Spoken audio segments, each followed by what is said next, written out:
ಹೆಸರು ಮುನಿರತ್ನಪ್ಪ. ನನಗೆ ಈ ಡಯಾಬಿಟಿಸ್ ಬಂದು 8 ವರ್ಷ ಆಯಿತು. 8 ವರ್ಷದಿಂದ ಈಗ ಮೊನ್ನೆ 9ನೇ ತಿಂಗಳಲ್ಲಿ ಸೆಪ್ಟೆಂಬರ್ ತಗೊಂಡಾಗ 300 ಚಿಲ್ಲರೆ ಇತ್ತು. ಈಗ ನವಂಬರಿಂದ ನಮಗೆ ಈ ಹಿಮೋಯಿಮ್ ಸಿಕ್ತು ಮತ್ತು ಇವೆರಡು 3 ಪ್ರಾಡಕ್ಟ್ ಯೂಸ್ ಮಾಡ್ತಾನೆ ಫೆಬ್ರವರಿನಲ್ಲಿ ನಾರ್ಮಲ್ ಬಂದಿದೆ.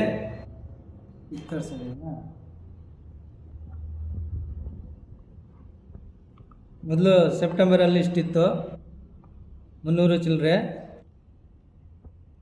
ಡಯಾಬಿಟಿಸು ಮತ್ತೆ ಕೊಲೆಸ್ಟ್ರಾಲ್ ಮತ್ತೆ ಎರಡನೇ ಇದು ಸೆಪ್ಟೆಂಬರಲ್ಲಿ ತಗೊಂಡಿರುವಂಥ ಒಂದು report sir. Next last month ನೀವು ತಗೊಂಡಂಥ ರಿಪೋರ್ಟ್ ತೋರಿಸಿ ಸರ್.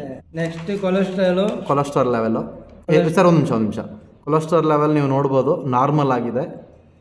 ಇದು ಲಾಸ್ಟ್ ಮಂತ್ ಫೆಬ್ರವರಿನಲ್ಲಿ ತಗೊಂಡಿರೋಂಥ ಒಂದು ರಿಪೋರ್ಟು ಸರ್. ನೆಕ್ಸ್ಟ್ ಇದು ಡಯಾಬಿಟೀಸು ಶುಗರ್ ಲೆವೆಲ್ ನೀವು ನೋಡ್ಬೋದು ನಾರ್ಮಲ್ ಆಗಿರೋಂಥ ಒಂದು ರಿಪೋರ್ಟು ಸಹ ನೀವು ನೋಡ್ಬೋದು.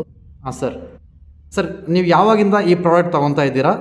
ಹಿಮೋಯಿಮ್ ಅಲ್ವಾ? ಹಿಮೋಯಿಮು, ಮಿಲ್ಕ್ ಟೆಸ್ಟಲ್ ಮತ್ತು ಸ್ಪುರ್ಲುನ 100% ಪ್ಯೂರ್ ಸ್ಪುರ್ಲುನ ಫ್ರಮ್ ಅಟೋಮಿ. ಸರ್ ನೀವು ಯಾವಾಗಿಂದ ತೊಗೊತಾ ಇದ್ದೀರಾ? ನೀವು ಯಾವ ಥರ ಫೀಲ್ ಆಗ್ತಾ ಇದ್ದೀರಾ ಸರ್? ನವಂಬರಿಂದ ತಗೊಳ್ತಾ ಇದ್ದೀನಿ. ತುಂಬ ಚೆನ್ನಾಗಿ ಫೀಲಿಂಗ್ ಆಗ್ತಾ ಇದೆ.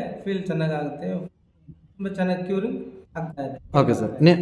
ನಿಮ್ಮ ಮನೇಲಿ ಯಾವ ಥರ ಅವರು ರೆಸ್ಪಾನ್ಸ್ ಕೊಟ್ಟಿದ್ದಾರೆ ಸರ್? ಈ ಪ್ರಾಡಕ್ಟ್ ತೊಗೊಂಡು ನೀವು ಕ್ಯೂರ್ ಆದ ನಂತರ ಅವ್ರು ಯಾವ ಥರ ಒಂದು ರೆಸ್ಪಾನ್ಸ್ ಕೊಟ್ಟಿದ್ದಾರೆ ಸರ್ ಮನೆಯಲ್ಲಿ? ಚೆನ್ನಾಗಿ ರೆಸ್ಪಾನ್ಸ್ ಕೊಡ್ತಾರೆ. Okay sir. ಅಲ್ಲ ಅವ್ರು ಯಾವ ಥರ ಫೀಲ್ ಆಗ್ತಾ ಇದ್ದಾರೆ ಸರ್ ಮನೆಯಲ್ಲಿ? ಚೆನ್ನಾಗಿ ಖುಷಿಯಾಗಿದೆ. ಖುಷಿಯಾಗಿದ್ದಾರಾ? Thank you very much sir.